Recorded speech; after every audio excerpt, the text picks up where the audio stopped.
प्रणाम आप सभी को। मैं सुमन आप सभी का स्वागत करती हूँ देवभूमि उत्तराखंड के इन खूबसूरत पहाड़ों से। तो अभी सुबह के करीब 10 बजे का टाइम भी हो गया है और आज के नए ब्लॉग की शुरुआत भी हो गई है। तो आज मैं ब्लॉग की शुरुआत बहुत दिनों के बाद कर रही हूँ, लगभग 4-5 महीने तो हो ही गए होंगे।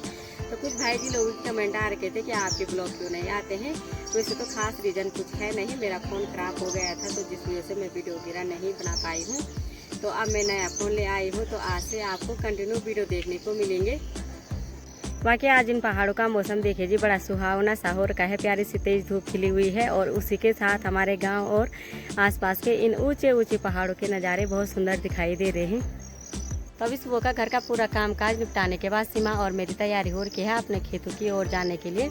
तो आजकल हमारे इन खूबसूरत पहाड़ों में धान की लवाई मंडाई और साथ ही मंडुए की लवाई का काम भी शुरू हो गया है। तो अभी सीमा और मैं जा रहे हैं अपने धान की खेतों की ओर सफ़ेद सोयाबीन भट्ट को काटने के लिए।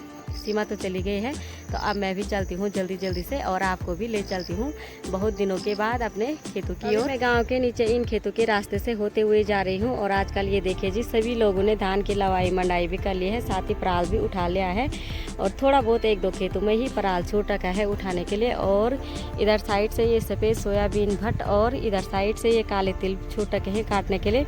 सफ़ेद सोयाबीन भट्ट तो ये देखिए जी, बंदरों ने पूरा नुकसान कर लिया है, इन पे बिल्कुल भी फलियां नहीं है और हमको जाना है यहाँ से नीचे की ओर। मैं पहुँच चुकी हूँ और ये देखिए जी, मेरे आने से पहले यहाँ पे सीमा ने 3-4 पूरी घास की भी काट ली हैं और इतने भट्ट भी काट लिए हैं। हाय नमस्ते, गुड मॉर्निंग, कैसे हो आप? उम्मीद है आप अच्छे हैं होंगे, हम भी अच्छे हैं। आज हम आ रखे हैं जंगोरे कन्या काटने और सोयाबीन काटने के लिए। धूप भी बहुत ज़्यादा हो रही है। तो सीमा जब तक यहाँ पे घास काटती है तो तब तक मैं चलती हूँ ठीक सामने आगे के खेत में सफ़ेद सोयाबीन भट्ट को काटने के लिए। अपने धान के इस बड़े से खेत में पहुँच गई हूँ और इस खेत में हमने धान की लवाई मंडाई तो कब की पूरी कर ली है, साथ ही इस खेत का हमने पराल वगैरह भी उठा लिया है। और इस खेत में हमने सिर्फ छोड़ रखे थे सफ़ेद सोयाबीन भट्ट और काले तिल। तो काले तिल अभी भी कच्चे हैं, उनको तो हम घर नहीं ले जाएंगे, अभी हम सिर्फ ले जाएंगे सफ़ेद सोयाबीन भट्ट को। वैसे तो भट्ट की फलियाँ भी अभी कच्ची हैं, लेकिन बंदरों का इतना ज़्यादा आतंक मच रखा है तो जिस वजह से हमको कच्चे ही भट्ट घर ले जाने हो रहे हैं।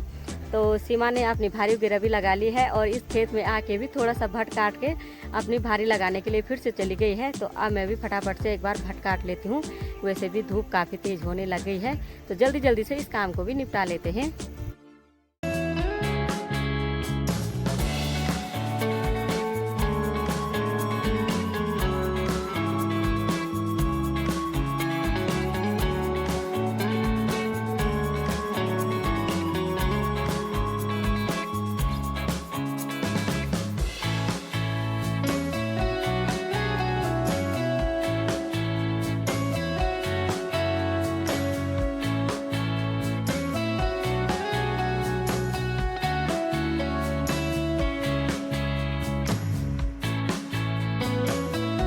तभी टाइम करीब सुबह के 10:30 बजे का भी हो गया है और फाइनली हमने भी इस पूरे खेत के भट्ट काट लिए हैं, साथ ही यहाँ पे भट्ट की भारी भी लगा ली है और ठीक सामने पे सीमा ने भी अपनी भारी लगा ली है और वो वहाँ से आवाज़ लगा रही है कि जल्दी जल्दी से आ जा, धूप भी ज़्यादा तेज़ होने लग गई है और फिर टाइम भी ज़्यादा हो गया है, तो फटाफट से आ जा। तो अब चलते हैं भाई जल्दी जल्दी से घर की ओर।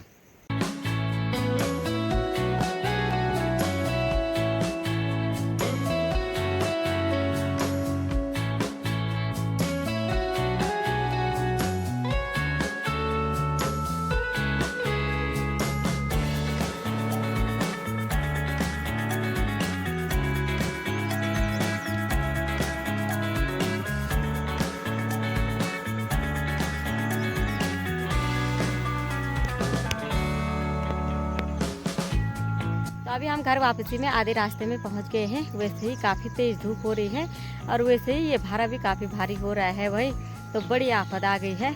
और आज मैं आनंदी को भी अपने साथ लाई हूँ क्योंकि स्कूल की छुट्टी थी आज, तो इसको भी मैंने बोला कि चलो मेरे साथ चल, तो इसको भी बड़ी आफत आ गई है ना। और बाकी सीमा तो घर चली गई है और अभी हमको ऐसी ही कड़ी धूप में एक खेत का पराल भी उठाना है भाई। बाकी खेतों का तो हमने पराल वगैरह उठाने का काम तो पूरा कर लिया है, लेकिन 2-3 दिन की लगातार बारिश होने की वजह से एक खेत का पराल भीग गया था। तो कल और आज मौसम काफ़ी अच्छा है, तो अभी हमको उस खेत का पराल भी उठाना है, तो चलते हैं फटाफट। चले जी, फाइनली सुबह के 11:30 बजे अभी मैं भी अपनी गौशाला पे पहुंच गई हूँ। बाकी भट्ट की भारी को भी मैंने यहीं पे रख लिया है वैसे तो मुझे भटकी भारी को घर ले जाना था, लेकिन अभी हमको यही गौशाला के ठीक पीछे के खेत में पराल उठाने का काम है, तो वहाँ पे चलते हैं। सीमा भी चली गई है, तो एक बार फटाफट से उसी काम को निपटा लेते हैं। तो अभी पराल एक बार सीधा बांधने के लिए नहीं हो रखा है, थोड़ा सा अभी भी गीला है ना। तो सीमा ये देखिए जी, पराल को एक बार दूसरी तरफ पलट रही है, फिर थोड़ी देर 1-1.5 घंटे के बाद हम इसको बांध लेंगे। तो अब फटाफट से एक बार इसको दूसरी तरफ पलट लेते हैं।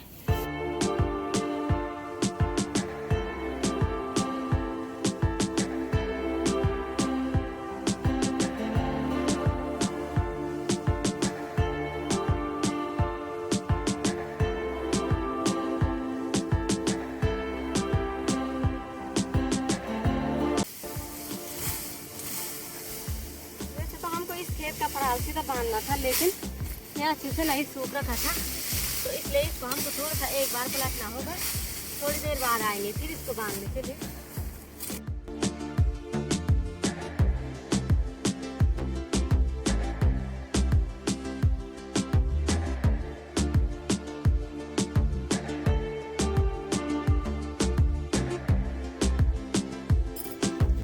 तो अभी सीमा और मैंने मिलकर भी पूरे खेत का पराल दूसरी तरफ पलट लिया है। वैसे तो हमको पराल को सीधा बांधना था, लेकिन थोड़ा बहुत गीला था, तो हमने सोचा चलो आज धूप ही अच्छी है तो थोड़ा बहुत फिर सूख जाएगा। तो अभी हम फिर से आ गए हैं अपनी गौशाला पे, और गौशाला पे आके गाय को भी पानी पिला लिया है, साथ ही गौशाला की भी अच्छी सी सफाई कर ली है। और इसी के साथ गौशाला का सुबह का पूरा काम कंप्लीट हो चुका है। और इधर से ये देखे जी, आनंदी भी बिल्कुल घर जाने के लिए रेडी हो चुकी है, क्योंकि आज इस पे भयंकर आफत आ गई है भाई। वैसे ही धूप और वैसे ही भारा उसके पास भी काफ़ी ज़्यादा भारी हो रहा है। तो अब चलते हैं फटाफट से घर की ओर। लंच करने के बाद बिना आराम किए ही सीमा और मैं आए हैं उसी खेत में, जिस खेत में हमने सुबह के टाइम पे ये धान की पराली को दूसरे साइड पलट के रखा था। तो अभी ये देखिए जी, पराल भी अच्छे से सूख रखा है, और हम काफ़ी जल्दी आ गए थे, तो पूरे खेत का हमने लगभग ये छोटी छोटी गठियाँ भी बांध ली हैं, और खेत के किनारे भी थोड़ा सा छूट रखा है। सुबह तक तो मौसम काफ़ी अच्छा था, अच्छी सी तेज धूप खिली थी, लेकिन दिन होते होते आसमान पे चारों तरफ से काले काले बादल आ गए हैं। क्या पता थोड़ी देर में बारिश भी हो सकती है। तो बारिश आने से पहले हमको इस पूरे खेत का एक कंप्लीट न्यार भी बांधना है और पेड़ पे भी लगाना है। तो फटाफट से एक बार जितना छूट रखा है तो उसको बांध लेते हैं।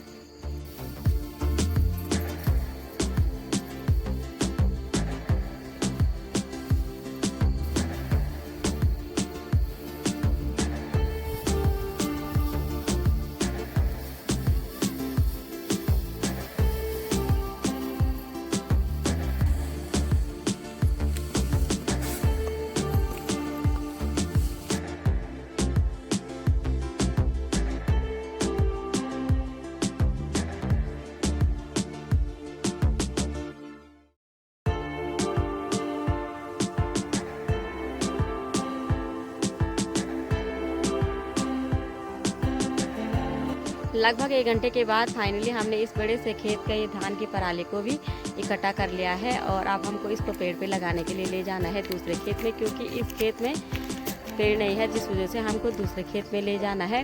साथ ही अभी सीमा चली गई है गाय को बाहर निकालने के लिए, तो जब तक सीमा आती है तब तक मैं पराली की भारी बिरा लगा लेती हूँ। और यहाँ पे टुकु भी आ गई है, और इधर से आनंदी भी आ गई है बस, तो सबके लिए अब भारी लगेगी है। तो चलिए जी, यहाँ पे ये देखिए जी, सीमा ने सबके लिए भारी लगा ली है, तो अब इसको ले चलते हैं भाई।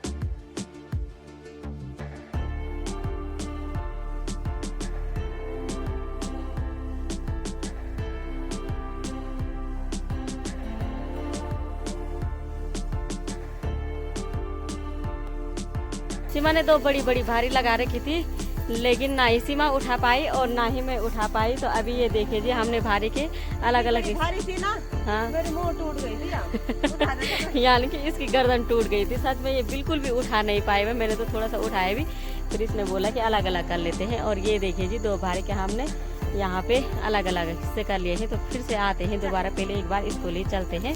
तो चले जी, जितना भी पराल था तो उसको हम पूरा दूसरे खेत में ले आए हैं। तो अब एक बार इसको पेड़ पे लगा लेते हैं। तो देखते हैं इस वाले पेड़ पे लगाएंगे या तो उस वाले पेड़ पे लगाएंगे। तो अब एक बार फटाफट से पराल को पेड़ पे लगा लेते हैं, क्योंकि अभी हमको फिर से जाना है भट को काटने के लिए, है ना।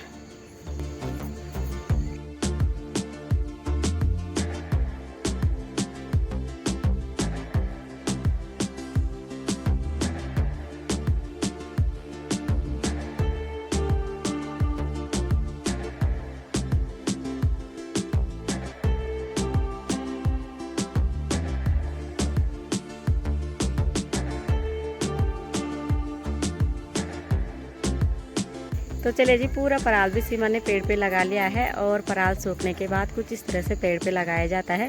और ये न्यार सबसे ज़्यादा काम आता है सर्दियों के टाइम पे। बाकी ये देखिए जी, सीमा यहाँ पे रस्सी वगैरह भी इकट्ठा करने लग गई है। तो अब चलते हैं घर के लिए, है ना। तो आज सुबह से इतनी ज़्यादा आफत आ गई है कि बोले ही क्या भाई। तो बाकी अभी जो ये न्यार वगैरह का काम था तो वो पूरा कंप्लीट हो गया है। और अब चलते हैं घर के लिए, फिर चाय वगैरह पीनी है। फिर उसके बाद अभी हमको फिर से जाना है भट काटने के लिए। एक खेत का भट तो हमने सुबह के टाइम पे काट लिया था, लेकिन 2 खेत अभी भी ऐसे ही छूट रखे हैं भाई। तो चलते हैं, उस काम को भी आज ही पूरा कर लेते हैं भाई। तो चले जी, घर पे भी पहुंच गए हैं। और घर पे आने के बाद हमने शाम की चाय वगैरह भी पी ली है। तो अभी फिर से हमारी तैयारी हो गई है खेत जाने के लिए। तो अभी भी हम जा रहे हैं भट को काटने के लिए। और यहाँ पे है हमारी सोमू रानी। हाय कर तू, हाय। हर की नावा जा तो तू जा। तो अब चलते हैं, बाकी सीमा तो चली गई है तो मैं भी चलती हूँ। ठीक ठीक जी, अच्छा था।